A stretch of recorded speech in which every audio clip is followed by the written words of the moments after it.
What is really going on, Crypto Savages? This is your host, C. Edward Kelso, Editor-in-Chief out at CoinSpice.io, back with another episode of the CoinSpice podcast. And this time around, I've got Gabriel Scheare. He is co-founder of Fort Galt, which is located in Valdivia, Chile, one of the oldest cities in the Western Hemisphere, at least post-Columbian.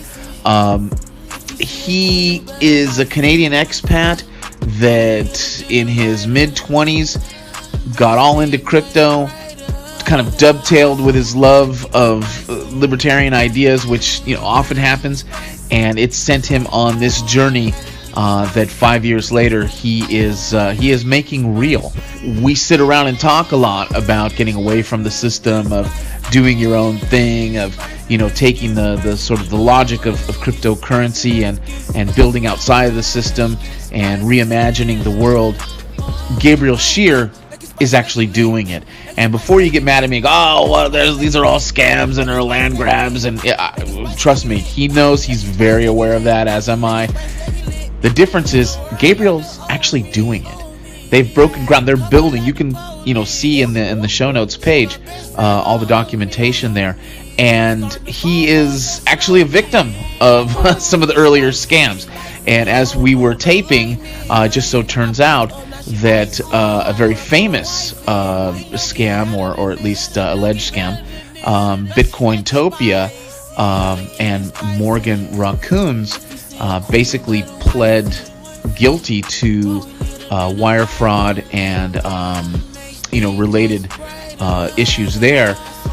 So this is raw, this is real. But what I wanted to do was kind of show that it's not over, that Bitcoiners have not forgotten this idea, and that there are still people down building tangible physical projects, and they're using crypto to grease it, to make it happen, along with the philosophy behind it. Gabriel does not sugarcoat any of this. As you'll get into it, we get way into the weeds about Chilean culture, about the challenges of being an expat there, what it means, what realistically this could evolve into. It is not Bitcointopia, it is not Ancapistan, but it is a super interesting start, a foot into this idea. Anyway, that's a long way to go to tell you, get some milk. Again, I'm not going to judge you if you go the almond milk variety. It's going to get spicy. Sit back and enjoy Gabriel Scheare, co-founder of Fort Galt.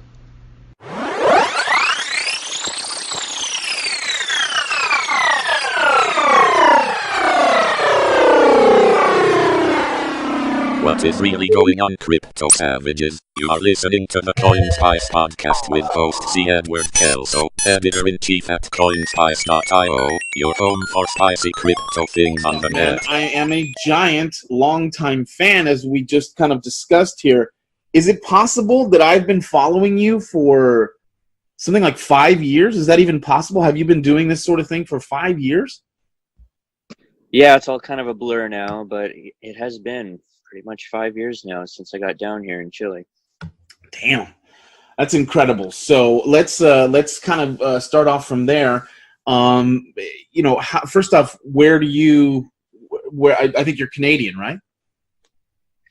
Yeah, I guess to understand why and what I'm doing here, you got to backtrack a little bit.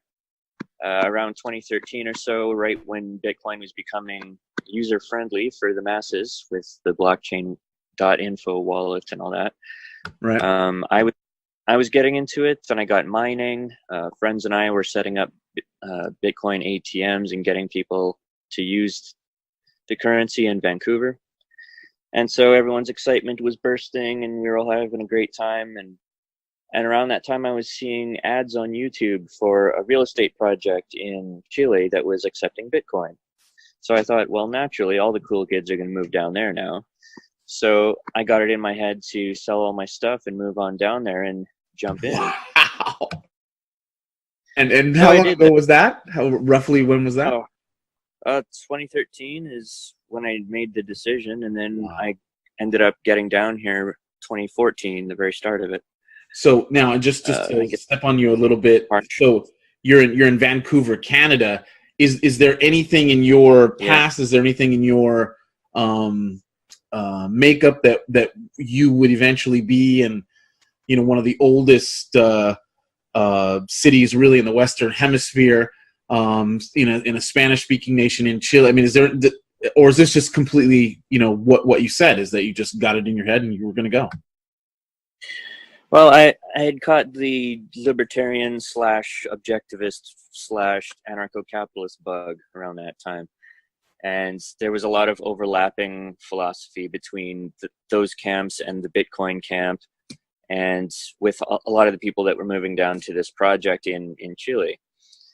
So that kind of was the shining beacon that lured me down in the first place. And then as I was making the move in March, I was contacted by somebody that was involved with an entrepreneurship boot camp that was also in Chile, and just happened to be happening around the time that I was supposed to show up.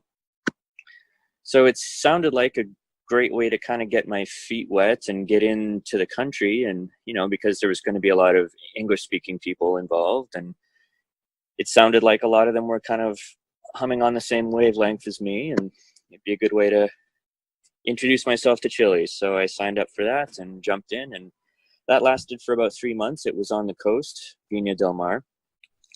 And that's where I met the Crowleys, who would eventually become my business partners with Fort Galt. And then also met Patrick White after that too, who joined our team as well. We have 4 co-founders that started Fort Galt. And Fort Galt wasn't the initial settlement project, right? The initial one, as I remember, was the Galt's Gulch idea. That was the one that originally attracted me down here. And when I showed up and volunteered to help out, basically their IT guy had just quit. So there was kind of a natural vacancy for me to pick up the slack there and help with the marketing and managing the websites and social media and that kind of stuff. So I hung around for about 3 months. During that time, things started to reveal themselves in terms of how the whole thing was essentially a scam. They were selling subdivisions that didn't exist and could never legally exist because the place is environmentally protected. So essentially the plots of land that they were selling, promises of sale to, they were too small. And that area, it's protected in a way as such that you can only subdivide the land to a certain size, very large parcels. So inevitably, it was this freight train running towards this inevitable revelation of, sorry guys, you can't have this land that I sold you because it's tough luck. So once word got out about all that, then it became pretty clear that I couldn't, stick around and try to do anything there because the place was doomed to fall apart, and $10 million went down the drain, and There was a whole bunch of mess to clean up. Yeah, and it just, again, to step on you here a second, the Galt's Gulch fiasco became kind of worldwide news. I mean, it was covered by Wired in a many thousand word article. It was everywhere. So I'm such a baby and such a whiner that first off, I probably would have never taken the risk that you did initially. So that just kind of goes to your sort of the heroic side of you. But also, that would be enough for me. I'd be like, F these people, I'm gone. I'm going to go back to the beautiful Vancouver with sane Canadians and just kind of live my life and, do my own thing. But you stay. Oh, there are days, man. I tell you. But and that's again, I'm glad to see that human side of you. But also, I mean, you essentially double down on the idea, minus the scam. Yeah, I'm just kind of stubborn, I guess. It kind of pissed me off the way that they dragged the Rand name through the dirt like that and sullied it and turned everything into a laughingstock. Yeah. So I figured, one thing we could do is, it's not that complicated of a business model. We could just go do it right somewhere and redeem it, and clean it off. How long could that possibly take? Maybe a year, right? Right.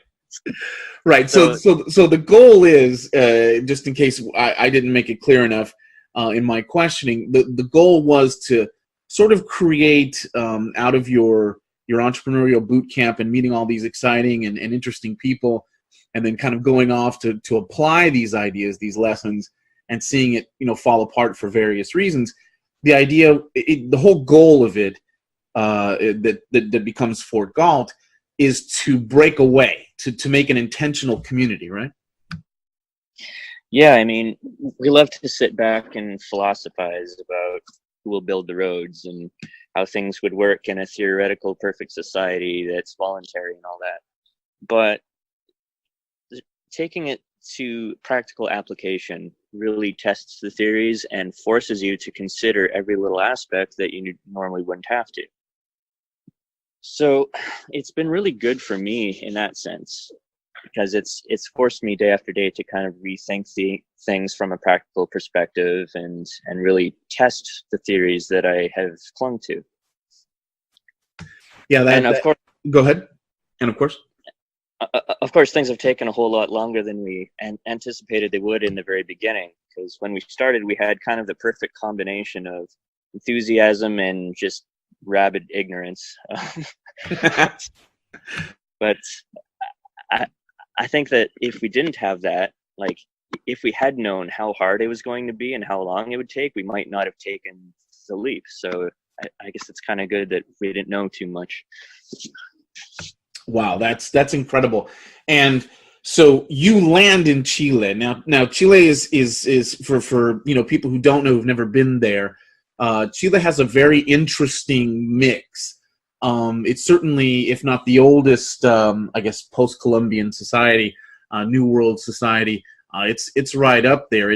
It kind of hugs the southern western tip of South America. It's like almost like a worm that kind of hugs the coast there.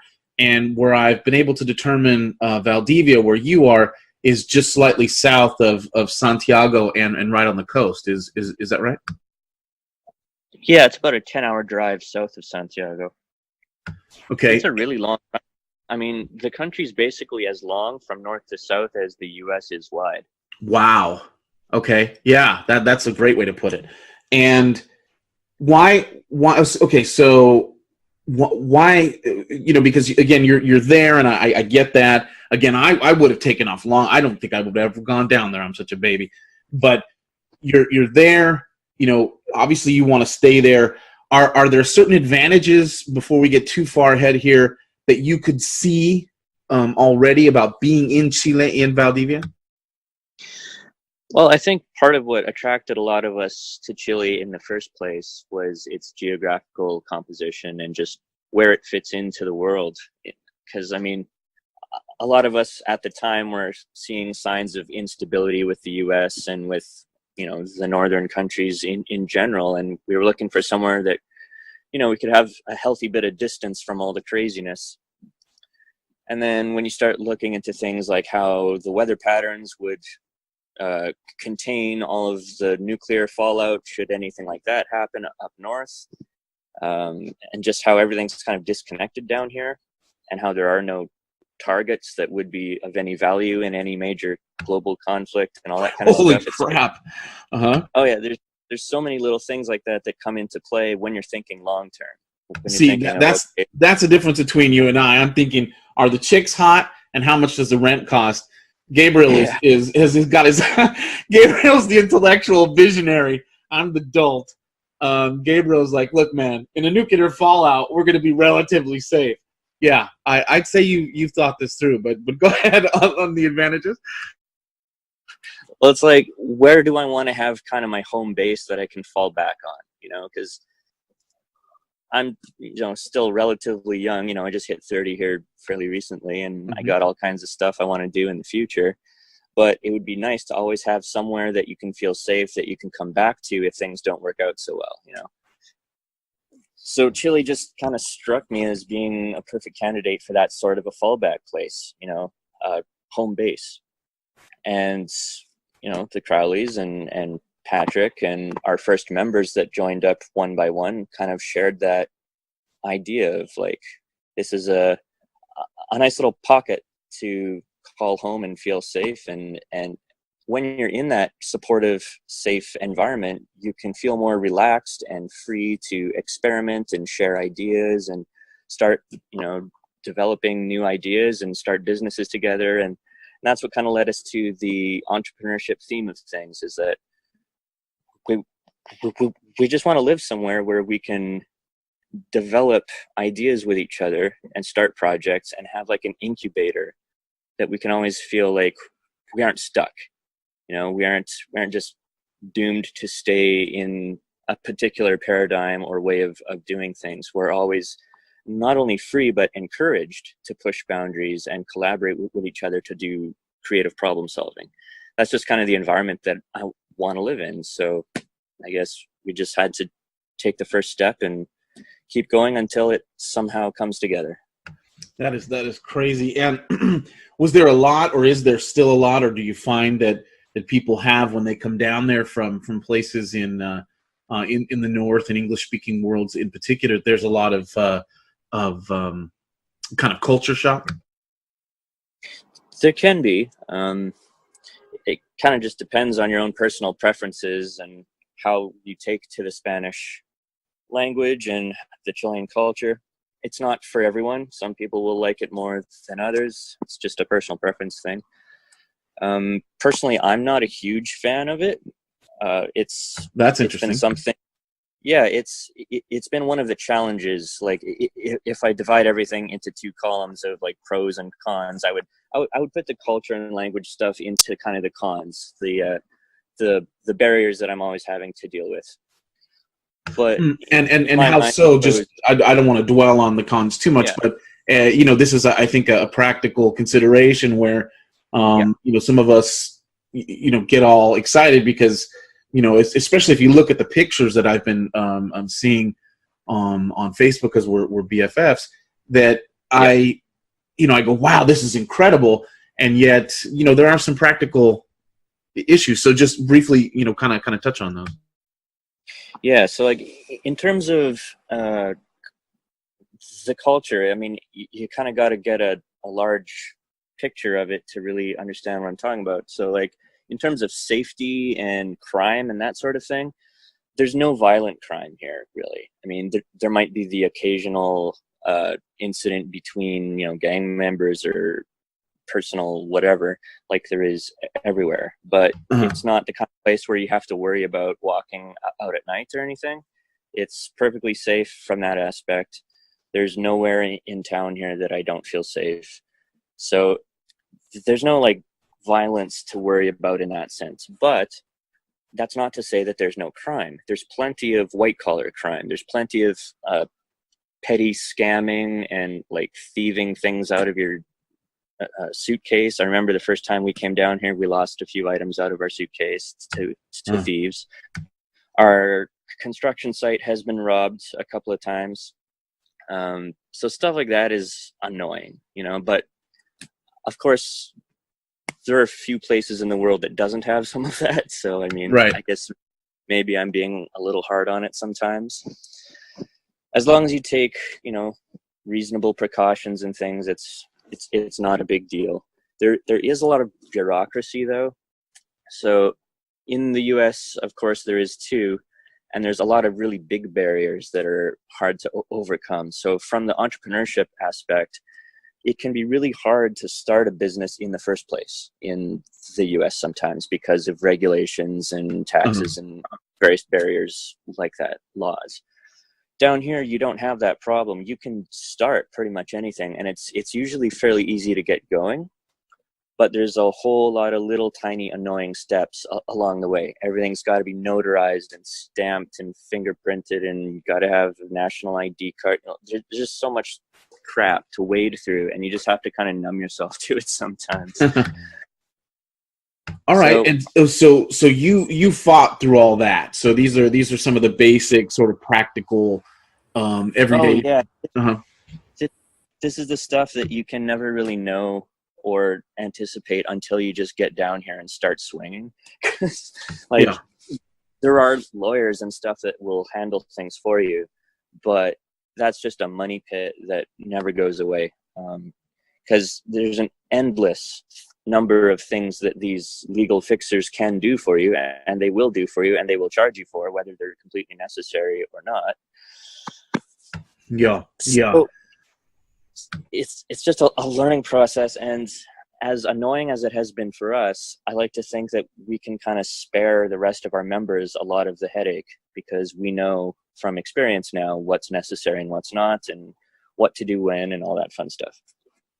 Yeah, that's kind of where I was going to lead you. That's what I think someone could come away with if they're looking for an intentional kind of micro society with your flavor. I think ironically, the fact that you've been down there for so long and gone through so much shit, and you're still around and you're thriving, which is where I'd like to talk about now, or lead into anyway.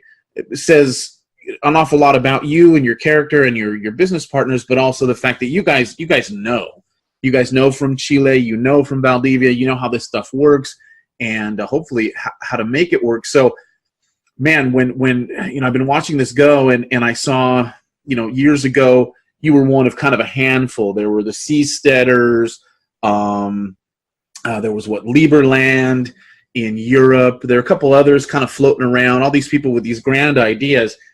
And I saw that you had some land. I mean, it's hard to know, on social media and on the internet what's real, but you had some land that looked like there was some wood lying around there. You had a logo, and then the hard hat pictures, and I saw some of that stuff. I was like, okay, all right. And I kept watching it, and now you have full-fledged complex, right? So can you kind of take us through that process and how far you've come? And we don't have to go all the way back, but kind of where you are now, sort of. Yeah, like when the Galt's Gulch project capsized and we decided to head out and look for a new place, we basically just started around the Santiago area, which is about the same climate as California, and just gradually started heading south, which is the equivalent in North America of traveling north. And right. Santiago, water is kind of scarce. So the area around Galt's Gulch was very dry, and water rights are expensive.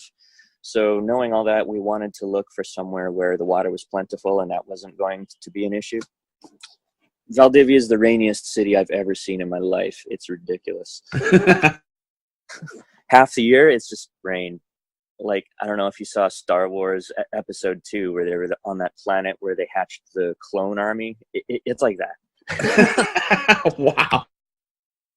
But during the summer, it's gorgeous. So I think a lot of our members have it in mind to kind of aim to spend half the year when it's nice down here, and then maybe go somewhere else during the summer. Their summer in the northern hemisphere. Sure. That's something else people sometimes overlook, is that the seasons are flipped down here. So when it's winter up north, it's summer down here. Right. So for people that want to split their year, half here and half somewhere else up north, it makes sense if you want to avoid harsh weather. But so yeah, during the summer down here, it's very nice. During the winter, it rains a lot, but that rain is actually a really good thing, because it means we never have to worry about water rights or scarcity or anything like that. And the water quality is very great. We have a whole bunch of wells. We've got all that handled. But basically, long story short, when we got down to Valdivia and decided that this was the right general area, we then had to undergo the grueling task of actually finding the precise location. And real estate down here is a funny animal. There's no centralized multiple listing service type website. Oh, so wow.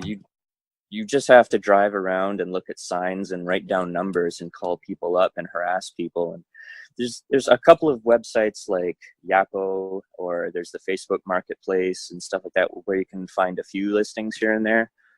But there's a lot of just boots on the ground grunt work that you got to do just to find a place.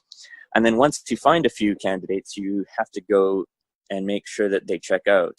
Because, for instance, in the area that we found our place at, there's a lot of farmland for sale up there and nice looking little spots on the coast, but a lot of them do not have the proper title available for sale because there's a lot of land up there that's owned by natives and they're not allowed to sell to foreigners. So any quote unquote sale that they do is not legal and can be reversed at any time. So you might think you get a great deal on a little piece of land, but then 10 years later, someone might come along from the family that owned it and say, guess what? This is ours. Sorry. Of course, And after you've developed it, and yeah. Yeah. Right. They wait for you to spend all the money and do all of the work, and then they'll come and grab it from you later. So we had to make sure that there were no issues like that with our land. You got to go to the city hall, check all of the records, make sure everything checks out. Because, yeah, there's a lot of, like I said earlier, white-collar scammery that goes on. So eventually we... Go ahead. You found all that. You've kind of chopped through water, which is obviously a huge issue. I'm assuming you're hooked up to the grid in terms of electricity, or how's that working? Yeah, we are. I mean, long term, the plan is to have off-grid backup so that we're self-sufficient. But for right now, when we're just doing all of the initial work and construction and stuff, it's easy just to stay hooked up to the grid. And how many plots do you anticipate? So what size land do you have, and how many plots and so on? It's about 100 acres right on the coast, and it wow. was subdivided into 60 lots. One of them is a big shared park that all of the members have free access to. There's trails that you can hike down through the forest. There's a little stream down there with a bridge and all that nice stuff. And for the most part, the lots were divided into parcels that range in size between half a hectare and a full hectare. So that's like an acre and 2 acres, okay, roughly speaking. Those are decent size. Mm-hmm. Yeah, no, they're great, and most of them are covered in forest. So it's up to you as the buyer to decide, like, where on the lot do you want your house, so you can just clear a little spot for that. Some of the lots are mostly cleared, which kind of simplifies things. Some are easier to build on than others in terms of how flat they are, and they all have their own unique features, like view of the ocean or view of the beach or whatever. So I mean, a lot of people send me emails asking about what's the price of a lot, as if they're all the same. And right. All is not the case. So I always say, like, well, let me know what you're looking for and what you have in mind, and I can help steer you towards one that'll suit you better. Or, I mean, ideally just come down and check them out. That's the best case. Exactly. It's always hard to show with pictures what it really feels like, But anyway, we probably wouldn't have even found this place if it hadn't have been for a real estate agent that we were dealing with at the time simply ignoring what we told her. I mean, we specifically said, we have no money, so find us one that is humbly priced that we can more feasibly afford to purchase. And she just ignored that completely and brought us out to this amazing spot that was worth several $1 million at that time. So when she brought us out there, I mean, I knew right off the bat that this wasn't really feasible, but it was so good that it just overwhelmed that cautionary practical side of me. And it just became a case of, well, I don't know how we're going to afford this, but we'll find a way. And as the pictures, I mean, it's absolutely beautiful. Oh yeah, I mean, you can't really even describe it with photos. But anyway, we met the landowner, and he turned out to be an ex-army guy here who was essentially a farmer now, and he had owned land for a long time. He's getting up there in age, but he had partnered up with a lady about 15 years ago who had an idea about designing a eco community, And she had done a lot of the preliminary work in terms of getting the subdivisions approved and doing a plan for this nice little town that she had in mind. But then, just as things were rolling, she died. And so her whole plan just went on the shelf, and the landowner had no experience with real estate or development or anything like that, and he didn't really know how to proceed, so he just kind of let it sit there and didn't do anything with it for about 10 years until we showed up. And once we started talking to him and kind of explaining who we are and what we were trying to do, his eyes just lit right up, and he said, wow, that's kind of similar to what this lady was trying to do 10 years ago. So he showed us her plan, and as we kind of shared ideas, he just warmed up to us, and he's been really great to deal with this whole time. So essentially, we worked out this deal with him where we could start working, and we could essentially buy the land that we need as we need it from him. We didn't have to buy all 100 acres all in one shot. Like, if we want to start building a complex and show what we're doing, and if people want to build a few houses or something, we can just buy a few lots and get rolling. And because he wants to sell all of this land, and he doesn't know how to go about doing it, and he didn't have any success with the local real estate agents, he essentially just recruited us to be his exclusive salespeople. There it is. And he said, like, okay, you guys know what kind of customer you want, what kind of people you want to move in, so you can find them, you can screen them, you can bring them in, and he's happy to just sit back and collect their monies. Yeah. Well, awesome. So go ahead. It all worked out pretty well. And so you're building now, because it looks like you're well on your way.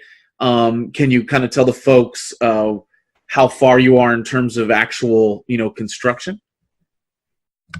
Yeah, like, we knew that as beautiful as this land is, people need a lot more than just that in order to motivate them to actually move down here and relocate and set up a new life. So we knew that we'd have to start this vision rolling and actually produce something tangible that was cool enough to actually get people down here to join up. So we started with this first kind of communal building. It's sort of a cross between a hotel and a condo and a private club. It's structured like a private club. And the idea is that we get convenient options in place first, because homesteading is a whole lot of work, and most people are not up to that. And even if you have local builders and stuff do the grunt work, it's still a mountain of headaches in terms of, the paperwork, the bureaucracy, managing them, overseeing the workers, all that kind of stuff. So we knew we had to offer something kind of turnkey that people could just look at and go, oh, that looks great. I want to live there now. Yep. And just do it. So that was our first focus, and that has been building this first complex, and it's for about 20 people to live in one spot. Rooms where you just move right in, everything's ready, all the hard work is done, and immediately you have a whole bunch of neighbors all around you, like I said earlier, who are already going through all the same things you are.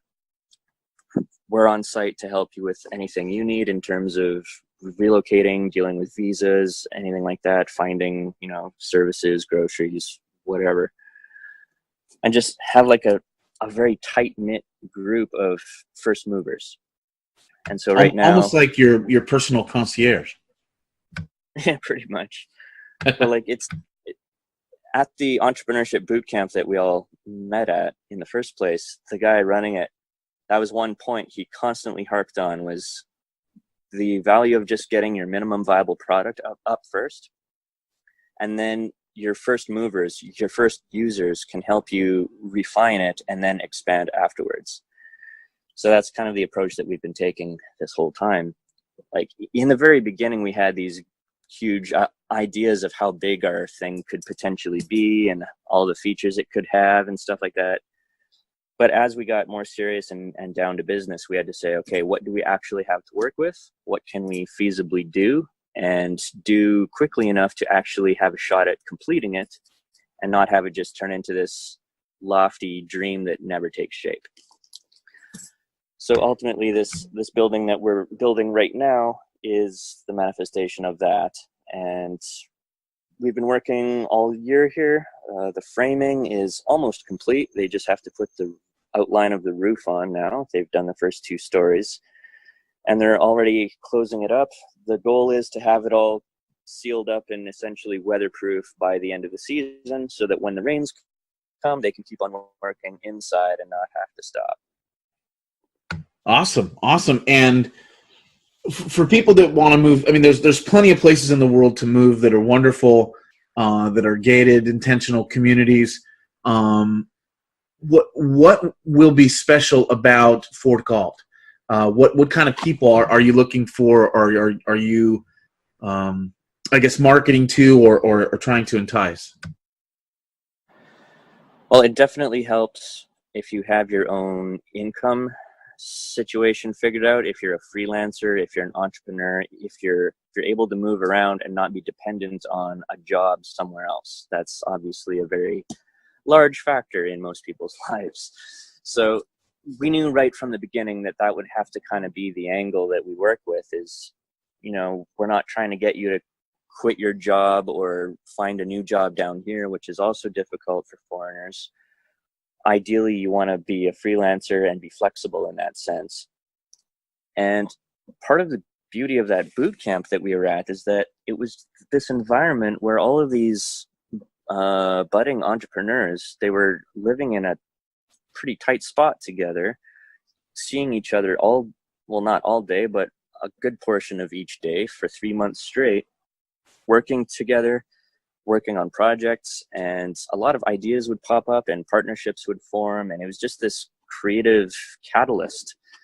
And at the end of it, you know, everyone had to just kind of go back home to their home countries and go back into their old habits a lot of the time, and their friends fell away, and it was a shame to see all that built up only to fall again. So part of what we had in mind the whole time was just establishing a more permanent version of that sort of perpetually creative environment, that except this time you don't have to go home.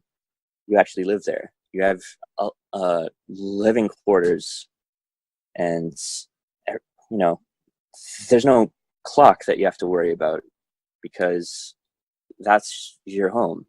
So if you're starting a project, you don't have to think of, okay, well, it has to be something that can be wrapped up within 2 months, or, you know, this is just temporary. Because it's not. You can actually dream big and sit around the campfire with your new neighbors and hatch out some pretty awesome schemes. So that's the sort of place that we want to live in ourselves, and that's what we're trying to formulate here. And so the people that have been attracted to it so far, they're of that same mindset.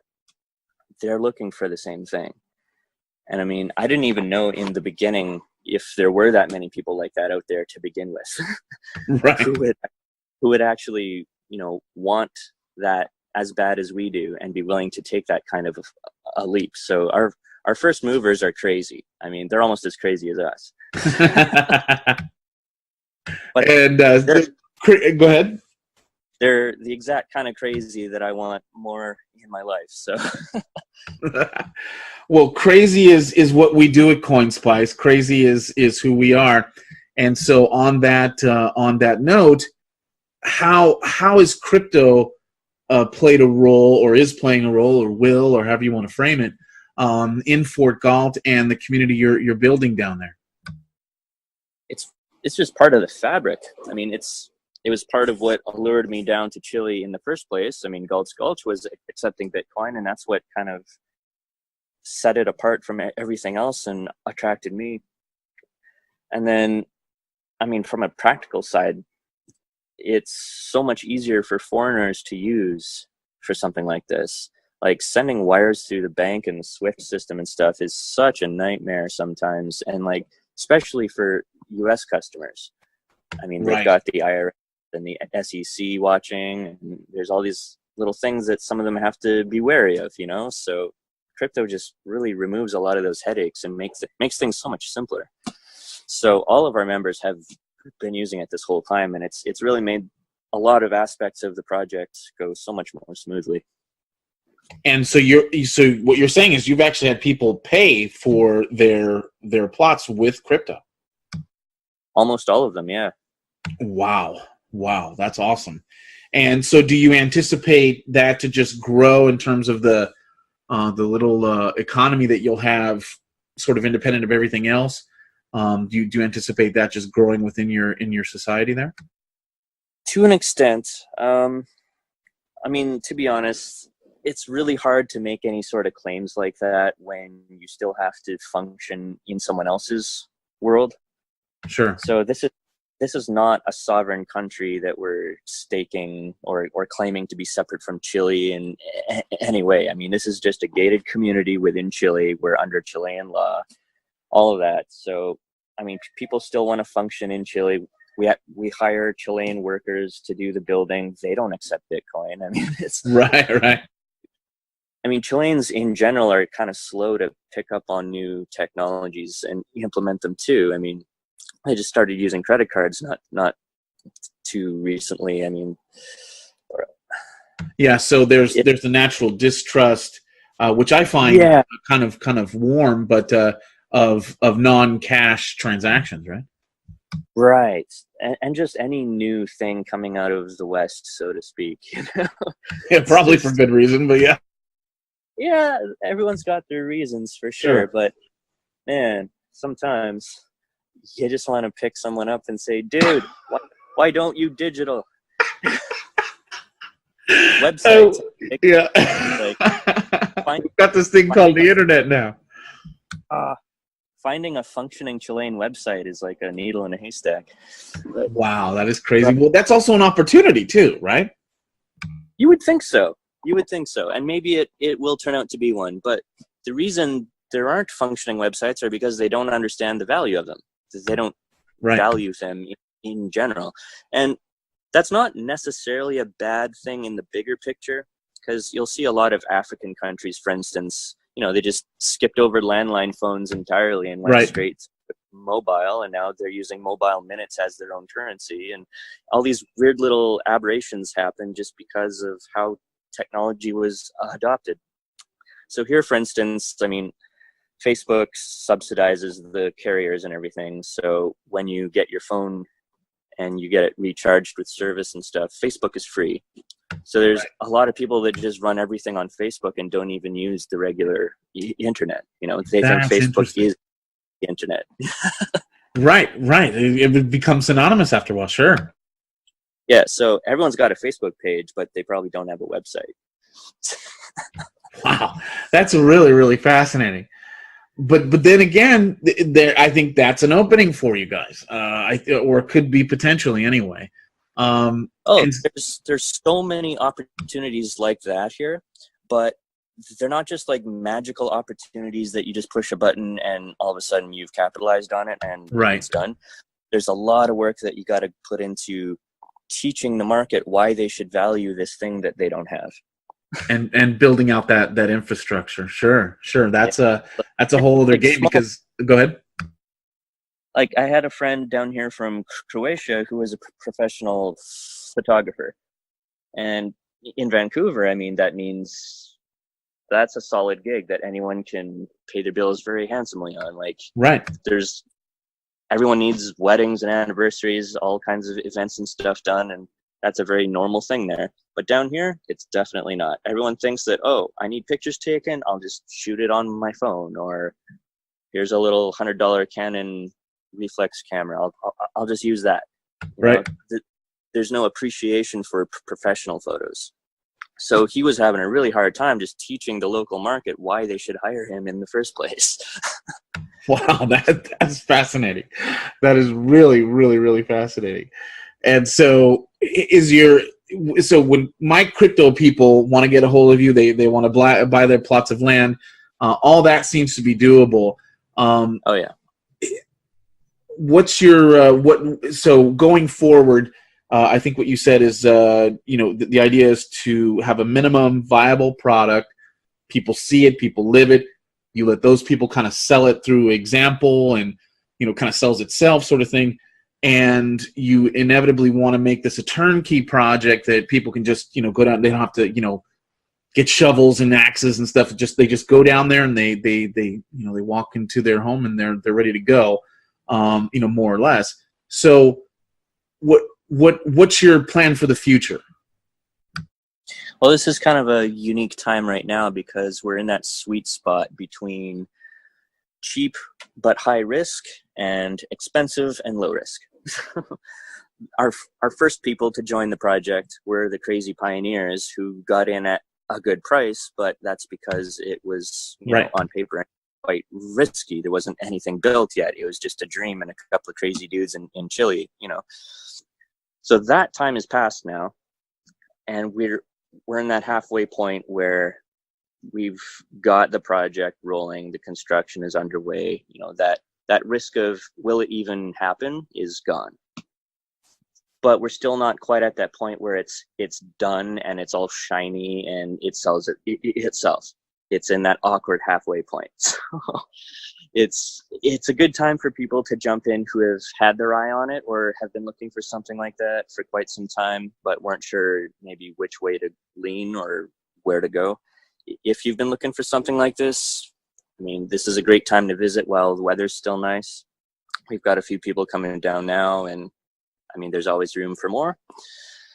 But longer term, this is just the birth of a new town.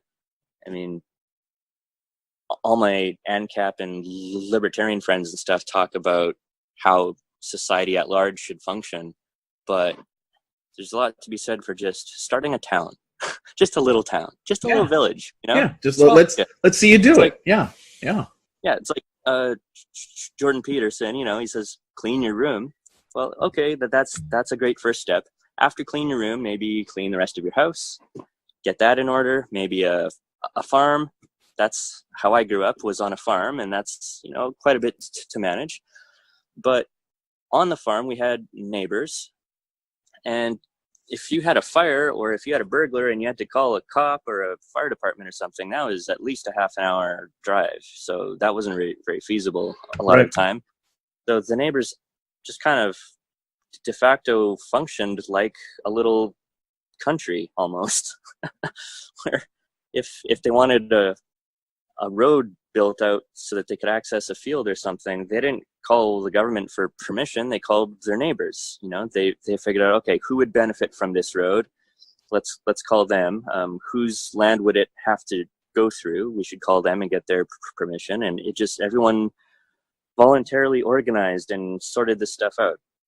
So in the founding of a town, a lot of that same mentality comes into plays. You just got to look at things practically and start small and then build out. And you get to test a lot of the theories that you've had bouncing around in your heads and stuff. And so ultimately that's what we're doing, is just, you don't have to move to Somalia, right? Like they keep telling us.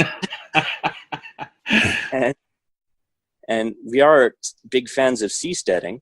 Yeah. But that's what I would probably consider to be the next step out from this scale.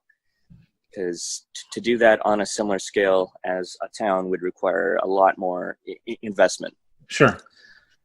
So once we've got this done, kind of the idea is to use it as a model, sort of a template that not only others can replicate, but we can also replicate elsewhere too. So that in time we can have this network sprouting up all over the world of these little nodes, so that we can sort of have like a decentralized country of sorts, like seasteading, but on land. Wait a minute. Wait a second. We're reinventing stuff. Wait, what? Yeah, no, that's great. Exactly. Awesome. That's an awesome image. That's what this technology has allowed us to do now, is the way that the internet and social media and everything, they've allowed us to find our tribe worldwide, even though there's all kinds of weird geographical constraints and complications. We can at least find each other now and organize and then gather together physically. And it's like we're at this point now where the digital age and the physical reflection of it are starting to match up. That is incredible, and it's an exciting time to do this. You know, Gabriel Scheare is one of these guys that you just want to keep your eye on. Obviously, my bias is to, you know, for you to go and check him out and visit him in Valdivia and buy a plot and all that good stuff. But for now, where can people find your work? Where can they follow you? We're at fortgalt.com, fortgalt.com. I'm also pretty easy to find on Facebook or wherever. We have a Facebook group for enthusiasts and friends of the project and that sort of thing. And we'll link to all that on the show notes. Yeah, and then we have a private group for members that have actually joined up.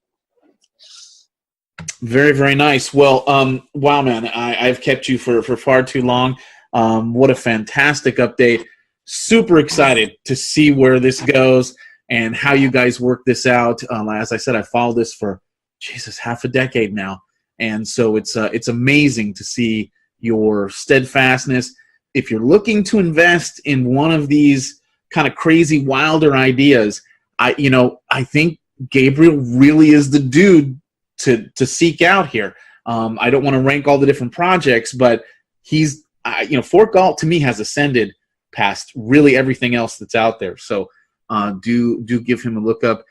Thanks, Gabriel, for coming on, and thanks for all your time, man. Hey, thanks for having me. Take care.